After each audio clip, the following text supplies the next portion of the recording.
Japan में जारी आलमी नुमाइश एक्सपो 2025 ओसाका में पाकिस्तानी पवेलियन सयाहों की तवज्जो का मरकज बन चुका है। सिर्फ 3 माह के कलील अरसे में पाकिस्तानी पवेलियन को देखने के लिए 8 लाख से ज्यादा जापानी और बैनुल अक़वामी सयाहों ने दौरा किया, जो एक शानदार रिकॉर्ड है। पाकिस्तानी पवेलियन के इंचार्ज और trade development authority of Pakistan TDAP के डायरेक्टर जनरल नसीर अहमद के मुताबिक जापानी और गैर मुल्की सयाह पाकिस्तानी पवेलियन को देखने के लिए एक घंटा कतार में खड़े होकर अपनी बारी का इंतजार करते हैं। ये पाकिस्तान की सकाफती कशिश और मेयारी मसनूआत का सबूत है।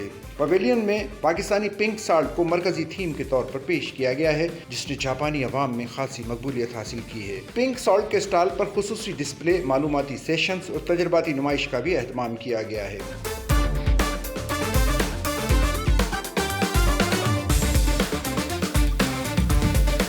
पाकिस्तानी बिरयानी और मैंगो फेस्टिवल ने भी इवेंट में रंग भर दिए। पवेलियन में आए मेहमानों को पाकिस्तानी आमों के जायके से मुतारिफ करवाया गया, जिसे खूब सराहा गया। पाकिस्तानी जायकों और मेहमान नवाजी के ये मुजाहरे जापानियों के दिल जीतने में कामयाब रहे। पाकिस्तानी पवेलियन के इवेंट मैनेजमेंट के इंचार्ज सज्जाद शाह ने मीडिया से गुफ्तगू करते हुए कहा कि हमने न सिर्फ पाकिस्तान की सकाफत, खुराक और हुनर को मुतारिफ कराया, बल्कि जापान और दुनिया को पाकिस्तान का मुस्बत और तरक्की पसंद चेहरा दिखाया। एक्सपो 2025 ओसाका का ये सफर न सिर्फ पाकिस्तान के लिए सफारती और तजारती मौके पैदा कर रहा है, बल्कि आलमी सतह पर पाकिस्तान के इमेज को बेहतर बनाने में भी कलीदी किरदार अदा कर रहा है।